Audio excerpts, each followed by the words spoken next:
toutes et à tous, j'espère que vous m'entendez bien.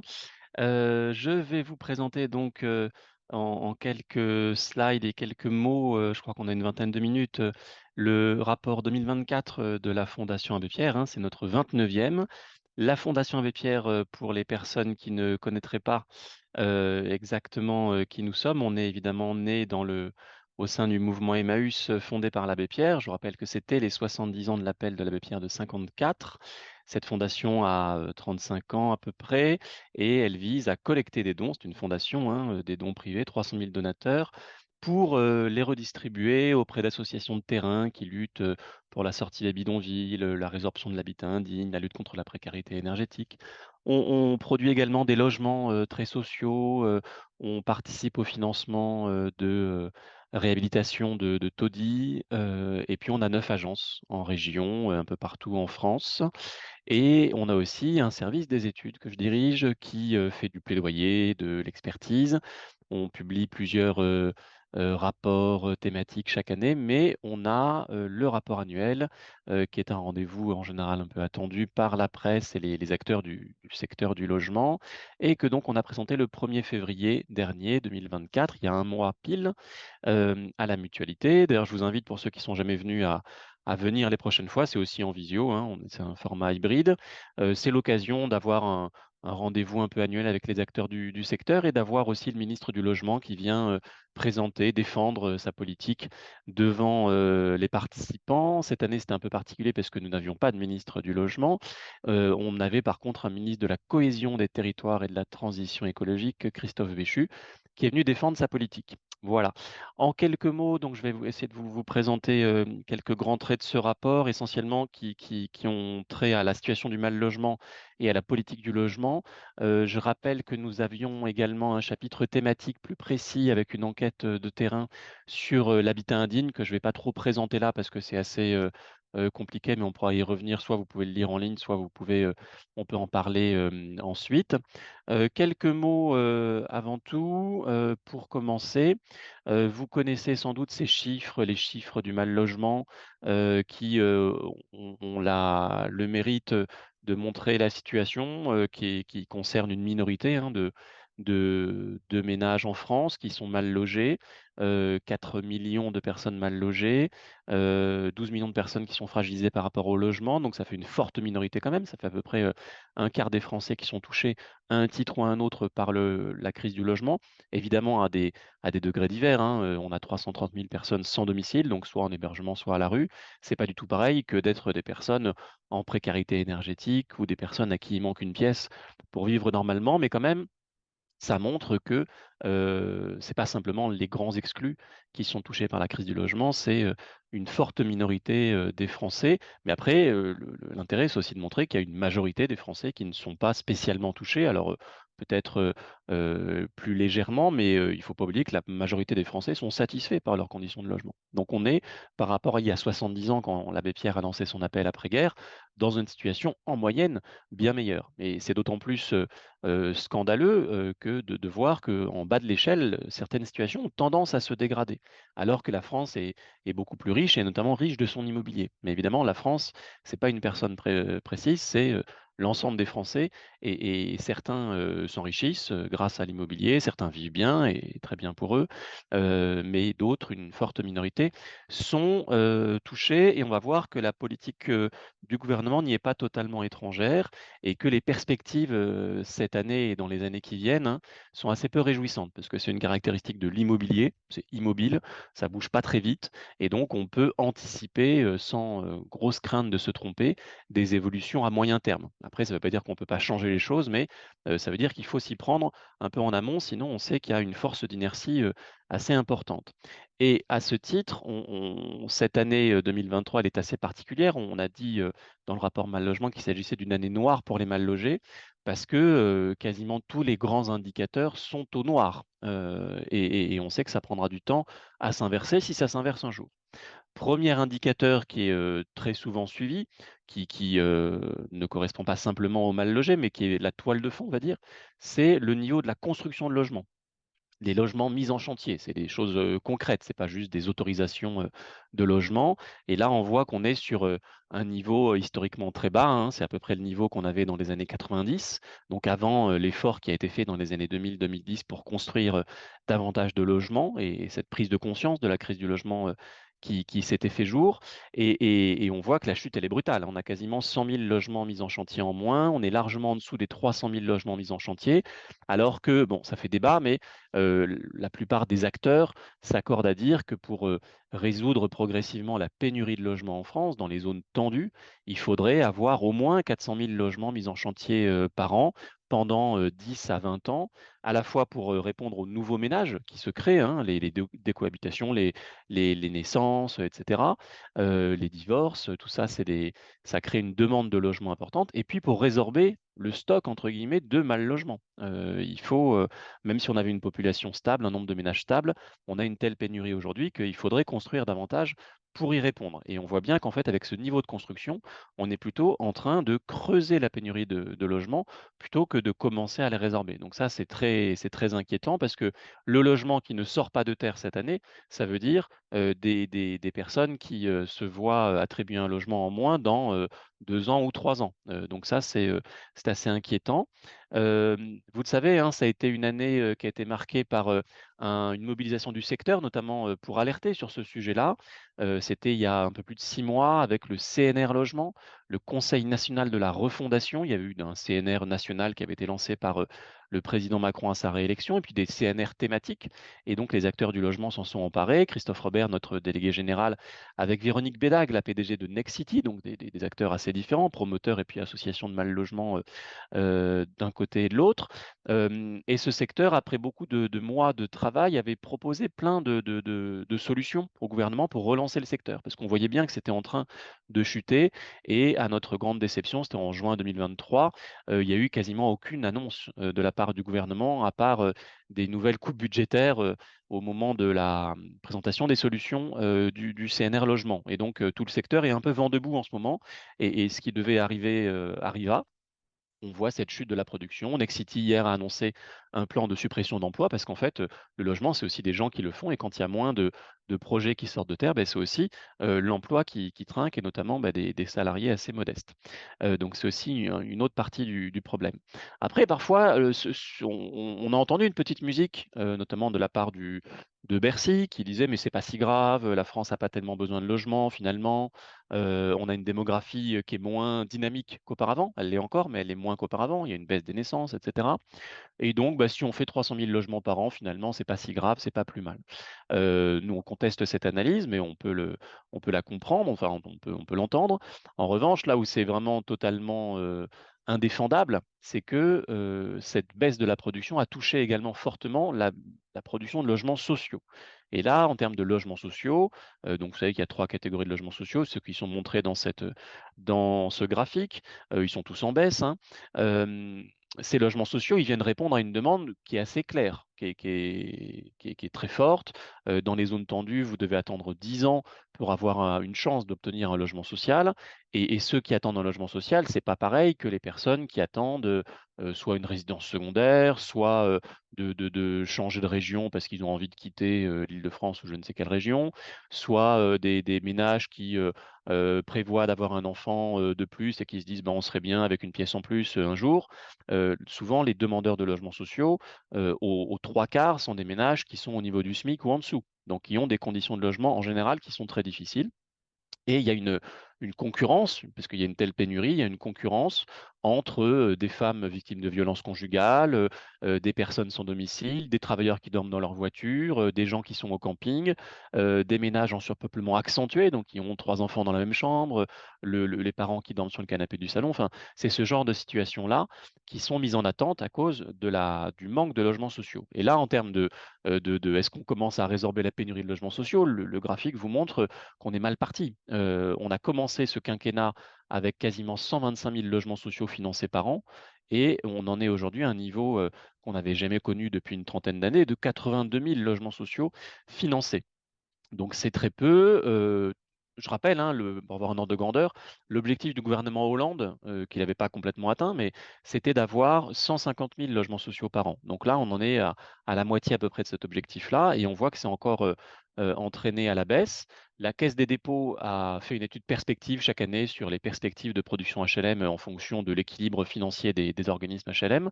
Et la Caisse des dépôts a dit, bah, en fait, si on continue comme ça, le rythme de croisière, ça va être 66 000 logements sociaux par an dans les années qui viennent. Donc là, on voit qu'on est très mal parti. Et alors, le gouvernement, face à ces mauvais chiffres, hein, il dit bah, c'est pas vraiment de notre faute.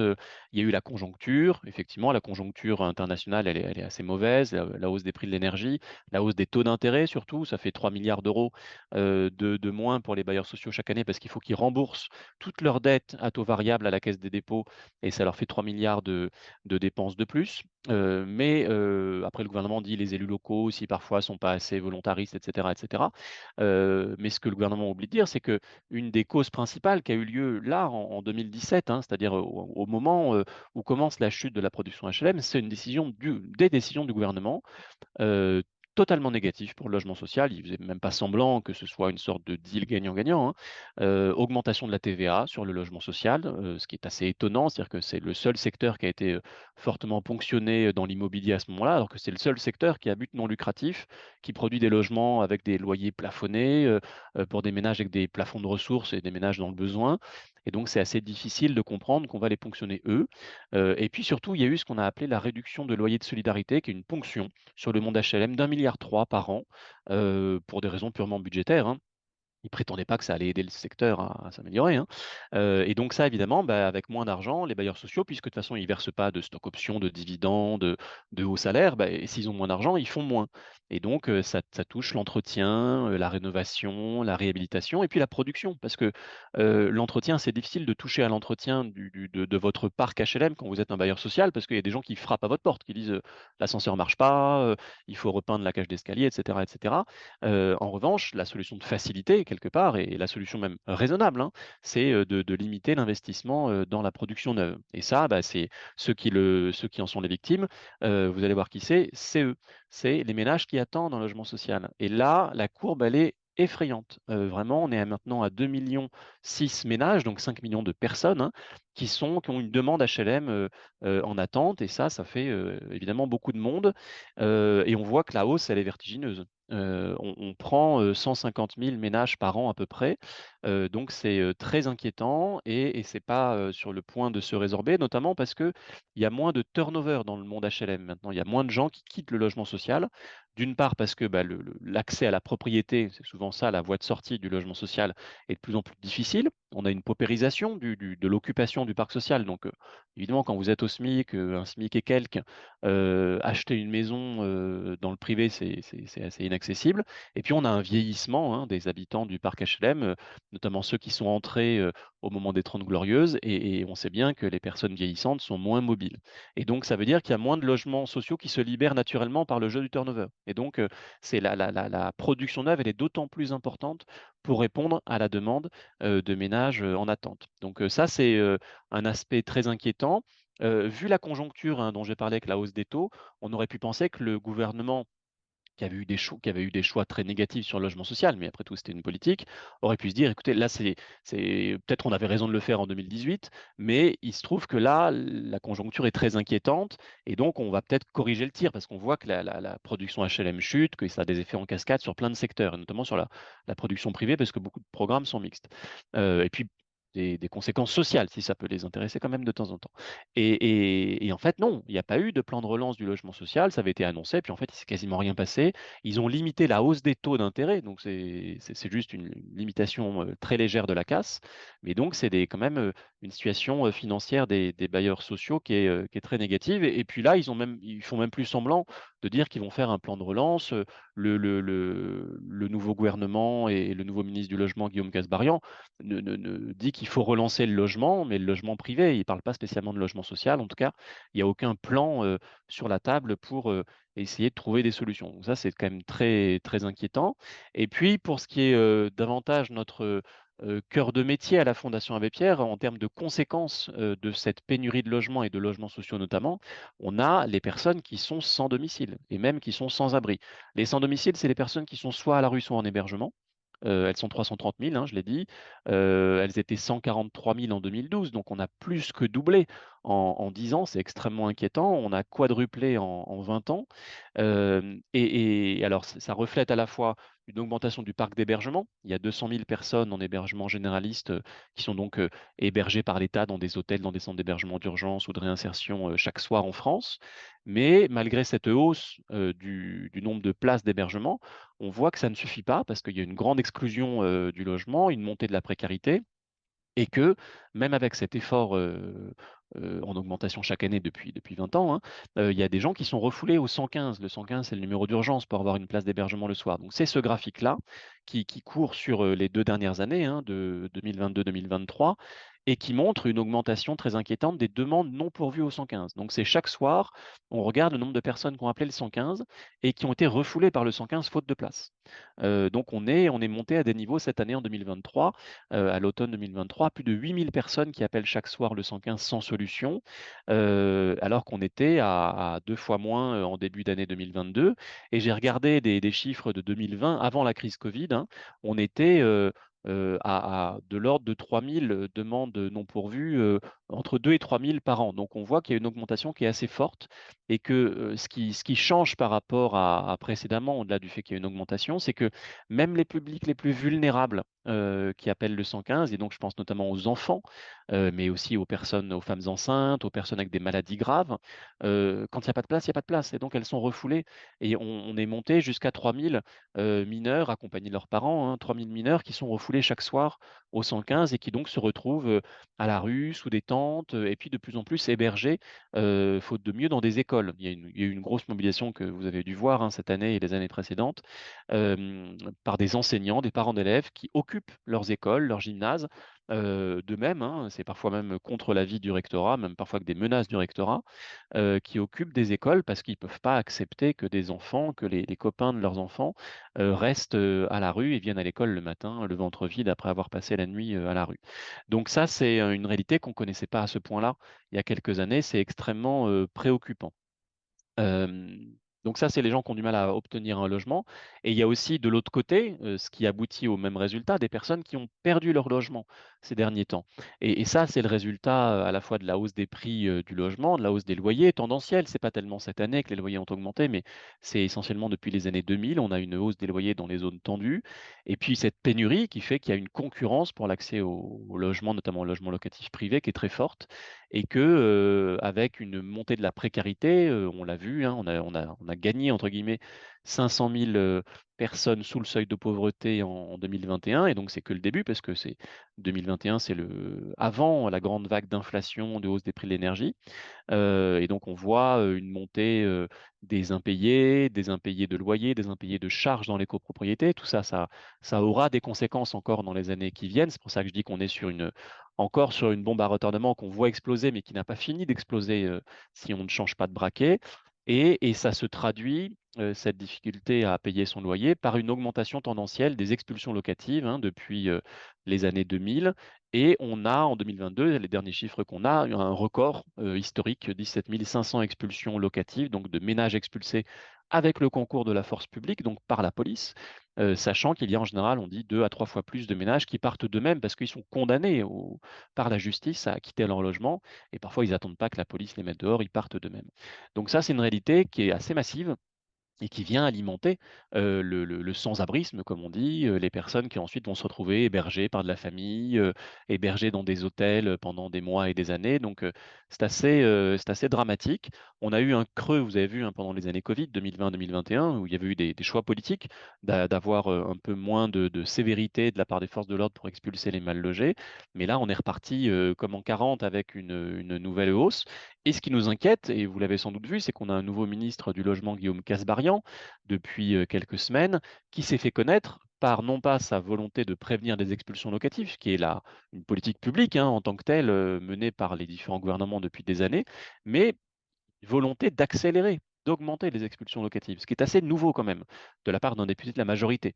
Et donc, c'est l'auteur de la loi Casbarian-Berger, Guillaume Casbarian-Aurore-Berger, qui tendait à réduire les durées pour trouver des solutions amiables face à une procédure d'expulsion locative pour impayé de loyer, et puis qui a dessaisi en grande partie le juge des expulsions, de sa capacité à proposer, à suspendre l'expulsion en échange d'un échéancier de remboursement de la dette par le locataire. Et donc, on voit qu'il y a là une philosophie d'action qui a changé, une philosophie extrêmement sévère et qui se présente comme telle, hein. Vraiment, il y a pas d'ambiguïté là-dessus, de stigmatiser les mauvais payeurs, qui seraient des profiteurs, au détriment des pauvres propriétaires. Et donc, on voit que jusqu'ici, on essayait de tenir une politique équilibrée, qu'il n'était pas complètement, parce qu'il y a un rapport de force quand même qui est pas tout à fait égal entre les propriétaires et les locataires, mais en tout cas, la politique essayait d'équilibrer les choses. C'était la loi de 89, c'était la politique de prévention des expulsions locatives, et là, on a un changement de braquet très important qui va dans le sens même d'une forme de criminalisation des mal logés, avec Guillaume Casbarian voulait envoyer 6 mois en prison les locataires en impayés qui ne partent pas d'eux-mêmes du logement, donc de créer un délit très fortement puni. Il sera quand même puni dans la loi, parce que finalement les sénateurs l'ont ramené un tout petit peu à la raison. C'est quand même puni par une peine d'amende si vous ne quittez pas le logement. Et puis en revanche, pour les squatteurs, qui était l'autre versant de la loi dite anti-squat de Guillaume Casbarian, il y a des vraies peines de prison, y compris pour des squatteurs, non pas de domicile, ça c'était déjà interdit, pénalisé, etc., mais des squatteurs de bâtiments vides, hein, des hangars désaffectés, etc., qui eux risquent de 2 ans de prison s'ils ont la faiblesse de sortir de la rue pour se protéger, s'abriter dans un bâtiment totalement vacant. Donc on voit bien là, la philosophie est très punitive et très restrictive. Ça rejoint la politique qu'on voit de plus en plus sur non pas la résorption des bidonvilles, mais l'expulsion des bidonvilles, des 15 000 et quelques personnes qui vivent en bidonville en France hexagonale, de plus en plus sans solution, des expulsions, y compris en hiver, sans diagnostic social, sans solution d'hébergement derrière ni rien. Juste, on déplace le problème et on montre que l'État est fort et ne se laisse pas faire. Donc ça, c'est une philosophie d'action qui nous inquiète assez profondément. Je ne vous le cache pas. Et le fait d'avoir choisi le député qui était la figure de proue de cette approche répressive pour être ministre du Logement en dit quand même très long sur les orientations du gouvernement et du président sur la question du logement qui n'a jamais été vraiment son fort. J'avance et on arrive à la fin. Dans les signaux très inquiétants, hein, j'ai parlé de la hausse des prix de l'énergie et de la précarisation des ménages. Eh ben, ça se traduit là aussi, non pas par des impayés de loyer ou de charges, mais par des impayés d'énergie, de factures énergétiques, et donc derrière par des interventions de la part des fournisseurs de gaz ou d'électricité qui viennent réduire ou couper complètement le gaz ou l'électricité en cas d'impayé de la part des ménages. Et là, on voit aussi qu'on est très clairement sur une augmentation très forte par rapport aux années précédentes. Alors, heureusement, grâce à une campagne de la Fondation Abbé Pierre d'il y a 2 ans, qui a été acceptée par EDF, qui est le principal fournisseur d'électricité en France, il n'y a plus de coupure d'électricité pour les ménages clients d'EDF. C'est remplacé par des réductions de puissance, qui n'est pas du tout indolore, mais qui est quand même moins grave que de se retrouver dans le noir et sans frigo, ni télé, ni ordinateur. Euh, En revanche, pour le gaz, il y a toujours des coupures. Et puis les autres fournisseurs comme Total Energy ou Engie continuent à faire des coupures franches d'électricité. En tout cas, on voit que l'augmentation, elle est très claire. Et par rapport à ça, le gouvernement avait eu une pratique en 2020-2021 d'augmenter le chèque énergie, donc ce qui aide les ménages très modestes, hein, vraiment même très pauvres, à payer leurs factures, et que cette politique, c'est fini. Le chèque énergie n'a même pas été revalorisé à l'inflation ces dernières années, alors que les prix de l'énergie, eux, ont beaucoup augmenté pour les ménages. Donc ça, c'est très inquiétant. Et puis, sans surprise, bah, du coup, soit les gens n'arrivent pas à payer, soit, ou ça peut être ensemble, hein, ils n'arrivent plus à se chauffer. Et on voit une montée très forte du froid à domicile, hein. Pendant des années, on était autour de 14-15% de ménages qui ont froid chez eux. Et là, on est passé à 26%. Donc c'est vraiment un changement très important, un quasi doublement des personnes qui ont froid. Et puis on pourrait parler également des gens qui ont trop chaud chez eux l'été. C'est aussi une question de santé publique et de logement par rapport au réchauffement climatique en France. Et dernière slide, avant-dernière, vous voyez que ça, c'est je l'ai dit sur le chèque énergie, le gouvernement était très pingre ces dernières années. Sur les APL, c'est pas été seulement qu'il les a pas augmentés, c'est qu'il les a diminués fortement. Et on voit qu'on est maintenant à plus de 4 milliards d'euros d'économies liées à des coupes budgétaires sur les APL. Alors que les APL, hein, je le rappelle, ça aide les locataires modestes à payer leur loyer. Donc quand on prend 4 milliards d'euros par an sur eux, évidemment, ça a des conséquences sur leur niveau d'impayé, leur capacité à obtenir un logement, etc., etc. Et puis pour finir, un toboggan qui est celui de l'effort public dépensé pour le logement en pourcentage de la richesse produite en France chaque année, en pourcentage de PIB. On voit qu'on était au-delà de 2% de PIB sous Nicolas Sarkozy, consacré à la politique du logement, et que on descend, on descend, on descend, 1,6% désormais. C'est l'équivalent de 15 milliards d'euros en moins par rapport à si on était à nouveau à 2% du PIB, et donc ces 15 milliards il manque beaucoup et il serait bien utile pour relancer la politique du logement. Voilà, je m'arrête là. Merci beaucoup pour ta présentation. Tu peux peut-être, si tu veux, arrêter le Oui, partage. voilà. Et donc, vous pouvez commencer à poser vos questions dans le chat. En l'occurrence, il y en a déjà deux qui se rejoignent sur la question des surfaces vacantes et des logements vacants. On entend beaucoup, en fait, que ce serait la solution à la crise de logement et qu'elle permettra une solution accessoirement écologique, puisque ça permettrait de ne pas artificialiser de nouvelles surfaces et ça permettrait de répondre à toute la demande de logement, c'est-à-dire entre 2,5 et 3 millions de logements. Qu'est-ce que tu réponds à ça?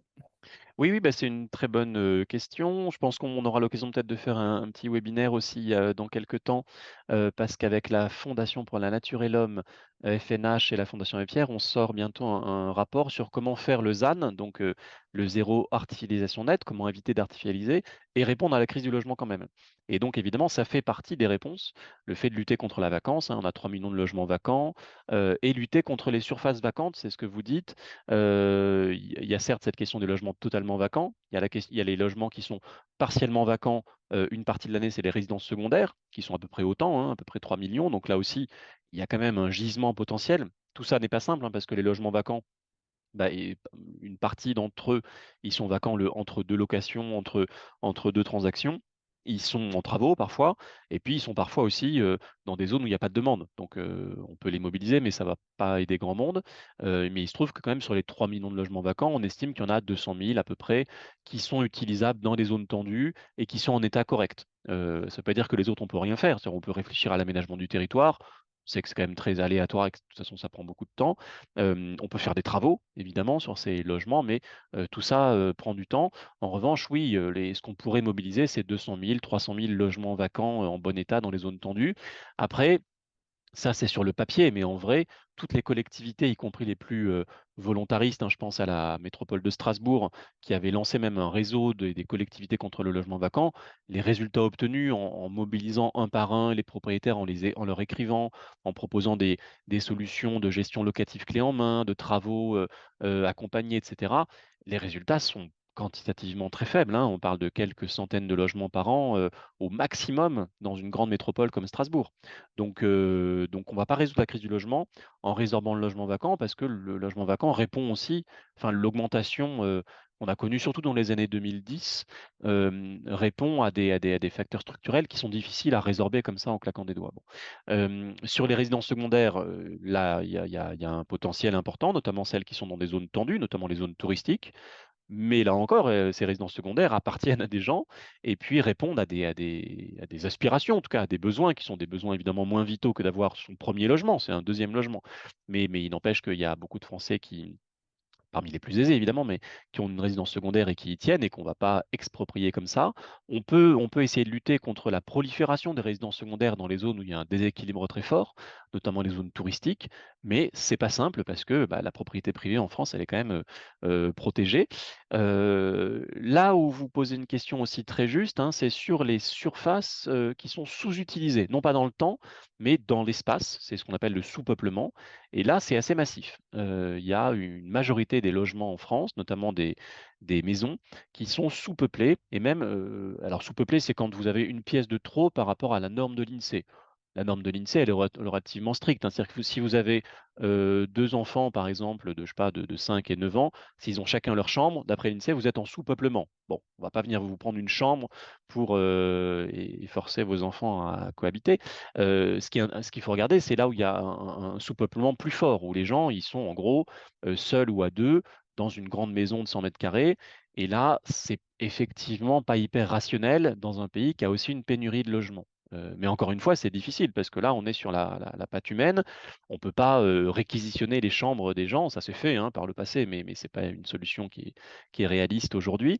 Ce qu'il faut, c'est pouvoir, parce qu'on parle là souvent de personnes âgées hein, dont les enfants sont partis, il faut plutôt leur proposer, et ça peut répondre à une aspiration, hein, leur proposer de déménager. Mais on est là sur la proposition, sur l'incitation, notamment pour se rapprocher des services publics, des soins, des transports en commun, des petits commerces, quand on est des personnes un peu vieillissantes et qui vont avoir une mobilité un peu réduite dans le temps, et puis une difficulté aussi à entretenir un grand logement, hein, au-delà du côté un peu irrationnel, enfin en tout cas pas très optimal d'avoir des grands logements à moitié vides et des ménages surpeuplés par ailleurs.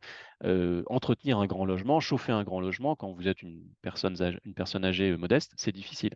Et donc, envisager des solutions de déménagement, y compris dans des logements locatifs ou dans des colocations solidaires, soit intergénérationnelles, soit entre personnes du même âge aussi pour mutualiser les services, vivre à moitié ensemble. Ça peut être des colocations dans un même logement, ça peut être dans un même immeuble, hein. Les gens, même en vieillissant, évidemment, restent attachés à leur partie privative et c'est bien normal. Donc on peut faire mieux que ça. Dans le logement social où il y a où les pouvoirs publics ont davantage de force d'ingénierie, et puis il y a des règles hein, d'occupation dans le logement social, on travaille de plus en plus avec certains bailleurs à proposer des solutions de mobilité pour que des personnes âgées dans un grand logement, seules dans un grand logement, puissent déménager dans un autre plus petit logement du logement social, mais à condition qu'elles aient un loyer moindre évidemment, sinon c'est pas, elles n'ont pas à se précipiter vers là. Donc il y a des pistes, mais tout ça ne va pas remplacer le besoin de production de logements supplémentaires neufs quand même, ce qui ne veut pas dire artificialiser forcément, hein. On peut produire sur des friches, on peut transformer des bureaux en logements. Après, le ZAN, le zéro artificialisation net, c'est en 2050, hein. Donc il faut se diriger vers ça, mais on a encore quelques hectares artificialisables. Il faut qu'il y en ait le moins possible, mais il en faudra encore. Et à ce titre, je rappelle quand même que la moitié des hectares artificialisés chaque année, c'est pour l'habitat, mais l'habitat collectif, c'est 3%. Donc, quand vous faites du logement social ou du logement collectif, en vrai, vous artificialisez quasiment pas la France. Ce qui artificialise, c'est les maisons individuelles. Ça ne veut pas dire qu'il en faut plus du tout, mais on peut les faire de manière un peu plus rationnelle et un peu moins consommatrice d'espace, sachant qu'on a déjà toutes les maisons actuellement existantes en France, hein. Donc ça ne veut pas dire que les Français ne pourront plus habiter dans des maisons, mais il faut peut-être éviter d'en rajouter trop dans les années qui viennent. Voilà. Ok, on a beaucoup de questions, pas énormément de temps. Je vais essayer d'en regrouper quelques-unes. Il y a la question, mais qui a enfin un peu répondu enfin, sur les pistes pour corriger le tir, évidemment, puisqu'en fait, une fois qu'on a fait ce constat, c'est comment on se projette. Peut-être aussi la question de la main-d'œuvre, c'est-à-dire que bah, si on décidait demain de construire beaucoup plus de logements, bah, ça demande de la main-d'œuvre. Est-ce qu'il y a cette capacité à répondre, puisque j'imagine que c'est une question qu'on doit se poser. Je fais un bloc, hein. On demande les rapports de la Fondation Abbé Pierre avec le nouveau ministre, justement, puisque c'était mal parti sur le papier. Est-ce que, in fine, ça continue enfin, bah, est-ce que vous avez des relations avec eux avec lui, pardon, qui vous rendent un peu plus optimiste. Une question aussi sur les mineurs non accompagnés, en fait, une fois qu'ils passent majeurs et qui se retrouvent à la rue. Est-ce que vous avez là-dessus la fondation, une action spécifique avec les associations, enfin, avec lesquelles vous bossez? Et enfin, je suis désolé, du coup, je mets un gros bloc parce qu'il est 9h20. Un mot, évidemment, mais qui va faire l'objet d'un webinaire à part entière sur la loi SRU qui va être remise en cause. Donc, c'est des questionnements. Il y a des questions sur ZAN, mais du coup, bah, je vous propose effectivement qu'on les garde pour un prochain webinaire. Et j'ajoute juste, et donc en question aussi qui est posée plein de fois, c'est est-ce qu'on peut envoyer la présentation? Ça, je ne sais pas, parce que c'est une présentation Donc tu nous dis ça parce que ça beaucoup, beaucoup la demande. Voilà, je te fais ce Ok, gros bloc de questions. merci Christophe. Oui, la présentation, bien sûr, je peux vous l'envoyer, il n'y a pas de souci. La plupart des données sont déjà dans le rapport Mal Logement et on a aussi des synthèses qui sont plus accessibles sur la page dédiée de la Fondation Abbé Pierre. Alors, la loi SRU, oui, vous avez vu que Gabriel Attal, dans son discours de politique générale, a annoncé qu'il voulait réformer la loi SRU. Donc la loi SRU, l'article 55, c'est une loi de 2000 qui impose à chaque commune tendue urbaine d'avoir 25 ou 20% de logements sociaux dans sa commune. C'est une loi qui n'est pas complètement respectée, mais qui a produit des effets parce que c'est ce qui permet à l'État de taper un peu sur les doigts et d'accompagner aussi des communes pour rattraper leur retard. Il y a encore beaucoup de travail. Elle a été réformée pour être prolongée dans le temps il y a 2 ans. Et là, donc, Gabriel Attal, sans aucune concertation, dit on va intégrer dans ce quota à respecter des logements intermédiaires, des logements locatifs intermédiaires. Donc ça, c'est la grande marotte du gouvernement depuis quelques années, plutôt que faire du logement social. Ils en font à peu près 18 000 par an, ça en augmentation assez forte. L'intermédiaire, c'est du logement locatif. C'est pas du logement social, c'est au-dessus, c'est entre le logement social et le marché. C'est des loyers qui sont en général 15 à 20% en dessous du marché et qui sont destinés en termes de plafond de ressources plutôt aux classes moyennes supérieures. Le gouvernement a dit il faut bien des solutions de logement pour les classes moyennes. En vrai, le logement social répond aux classes moyennes, aux vraies classes moyennes, les gens qui sont à un SMIC et demi, par exemple, qui sont les instituts, les pompiers, les infirmiers, les agents de mairie, etc., qui sont les demandeurs HLM, quoi. Et donc, eux, on peut leur répondre en faisant du logement social, et c'est d'ailleurs la meilleure des réponses qu'on puisse leur faire en termes de loyer acceptable. Si vous proposez du logement locatif intermédiaire à ces catégories-là, ça va être très cher, ça va être 1000, 1500 euros de loyer. Donc, quand vous êtes un stit ou infirmier, ça fait cher, quoi. Donc, en vrai, le vrai logement locatif intermédiaire, il est plutôt destiné aux cadres, aux petits cadres, pas aux cadres dirigeants de Total, mais pour vous dire juste le plafond de ressources à Lyon ou à Lille, pour un couple avec 2 enfants, c'est 90 000 euros par an, c'est 7 500 euros par mois. Donc là, on parle d'un couple de cadres, même. Donc c'est des gens qui, en fait, ne sont pas demandeurs de logements aidés par l'État. Et c'est des gens qui, en général, ont déjà acheté leur logement, parce que quand vous gagnez ces sommes-là, bah, vous trouvez une banque qui vous prête et c'est très bien. Et donc, c'est totalement décalé de dire qu'on va répondre à la crise du logement en faisant du logement locatif intermédiaire. Jusqu'ici, l'intermédiaire était en plus du logement social. Et nous, évidemment, on n'a rien contre le fait d'avoir des logements un peu moins chers que le marché. Très bien, si c'est en plus du logement social. Mais là, c'est de manière très claire à la place du logement social, puisqu'ils vont les compter dans le même quota à respecter. Et donc, les communes qui refusent de faire du logement social et qui sont donc assignées à la loi SRU, ce qui leur fait peur, c'est d'accueillir davantage de pauvres dans leur commune, davantage d'immigrés dans leur commune. C'est ça, quand même, souvent, ce qu'il y a derrière. Ce qui fait peur aux élus et à leurs électeurs aussi, parfois. Et donc, leur dire, mais vous pouvez aussi remplir votre quota en accueillant des cadres, mais alors ils vont se jeter dessus, c'est formidable. Donc ça, c'est vraiment à la place du logement social et c'est très inquiétant. Nos rapports avec Guillaume Casbarian, donc vous voyez que c'est Attal qui a lancé cette idée-là. Attal et Macron, donc c'est pas Guillaume Casbarian, lui, il a été nommé ensuite, là pour appliquer les choses. Je pense pas qu'il aura une marge de manœuvre très importante, dans le sens où, de toute façon, depuis le début 2017, la politique du logement se définit à Bercy, à l'intérieur, à Matignon, à l'Élysée, pas beaucoup au ministère du Logement. Nous, évidemment, on l'a pris comme un signal très inquiétant d'avoir celui qui était quand même vraiment anti-mal logé, quasiment assumé. On l'a vu depuis, on l'a vu lundi soir avec Christophe Robert. Les rapports sont ce qu'ils sont. Ils sont pas mauvais dans le sens où c'est pas une mauvaise personne. Enfin, dans le sens, voilà, on peut discuter. Il est agréable et pas idiot. C'est juste qu'il n'y a pas d'inflexion. Enfin, voilà, il nous a dit, moi, je suis un bon petit soldat. On m'a dit de réformer la loi SRU. Je réforme la loi SRU, c'est tout. Donc, je pense, on n'a pas beaucoup d'espoir. On essaie de trouver des ouvertures pour améliorer des petites choses ici ou là, mais je pense que ça va être assez limité. Et les premières annonces qui ont été liées au logement ces derniers temps, là, ces dernières semaines, même ces derniers jours, l'ont été par Bruno Le Maire et Guillaume Casbarian de réduire d'1 milliard d'euros le budget pour la rénovation énergétique. Donc on voit qu'il y a quand même une ligne assez claire de la part de Bercy et de Guillaume Casbarian, pour le coup, là c'est une conviction à lui, je pense, assez libérale au sens économique, de dire il faut simplifier, éviter les normes, obliger personne, et donc laisser les acteurs économiques faire un peu ce qu'ils veulent, simplifier, etc. Donc ça, c'est une chose qu'on voit pour les agriculteurs, qu'on voit pour le logement. Les normes écologiques, c'est l'ennemi absolu. On voit bien qu'ils n'ont rien compris, en gros, aux défis qui sont les nôtres, de produire davantage sans artificialiser, de rénover massivement de manière accompagnée, performante, les passoires énergétiques. On sent que c'est pas tellement dans leur viseur et que c'est plutôt des obstacles à leur action. Donc on est assez inquiet là-dessus. Il y avait une question sur la main-d'œuvre. Bah, là, comme je disais, chez Nexity, ils licencient. Donc la main-d'œuvre, elle est là si on voulait faire davantage de logements. Elle est plutôt inexploitée. Après, si on avait à la fois une montée en puissance forte de la production de logements de qualité et de la rénovation énergétique, oui, on manquerait un peu de main-d'œuvre. Mais en fait, c'est en ayant une visibilité, un cap à plusieurs années que la main-d'œuvre peut se recruter et se former. Parce que ce qu'on manque pour de vrai, c'est de la main-d'œuvre formée, pas tellement pour construire, mais plutôt pour rénover. Parce que rénover, jusqu'ici, on a fait des rénovations un peu cheap, à changer juste les fenêtres, à mettre une pompe à chaleur, c'est pas très compliqué. En revanche, des rénovations performantes qui touchent à tous les postes de travaux et qui demandent une coordination entre différents corps d'État, là, c'est plus compliqué.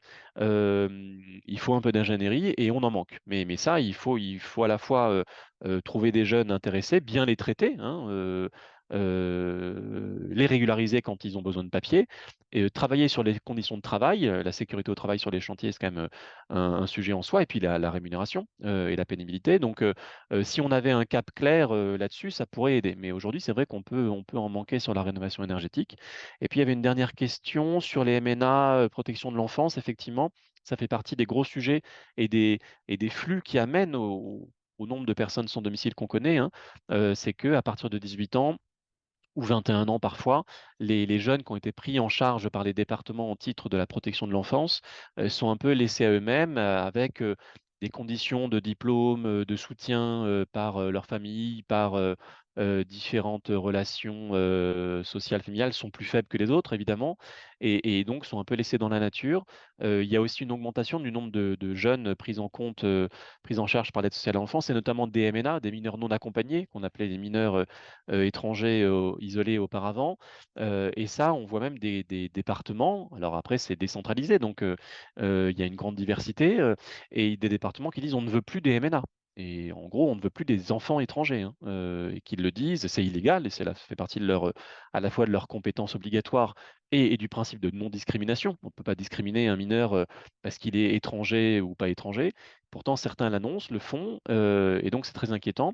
Et parfois, quand ils prennent en charge les MNA, ils le font dans des conditions moindres que les mineurs français, notamment avec des orientations vers des hôtels, même à partir de 14-15 ans. Et donc, il faut imaginer un mineur isolé, un ado, hein, seul dans un hôtel, quoi, avec un accompagnement une fois par semaine, un coup de fil de temps en temps, quelques repas amenés, un coupon pour aller manger au kebab à côté, quoi. Donc, c'est bon, c'est avec des drames qu'on a connus assez régulièrement, des jeunes qui se suicident dans des hôtels tout seuls, enfin, de la prostitution. Donc ça fait partie vraiment des politiques publiques en grande souffrance. Les travailleurs sociaux aussi et les éducs sont en grande souffrance. Peu de familles d'accueil, manque de familles d'accueil, et puis des jeunes derrière qui sont vraiment livrés à eux-mêmes, qui parfois passent d'une institution à une autre, qui ont une histoire familiale évidemment difficile s'ils sont là, ou des parcours migratoires très difficiles. Et là, c'est vraiment assez honteux, quoi. Donc on espère qu'il y ait une réaction de la part des départements et de l'État.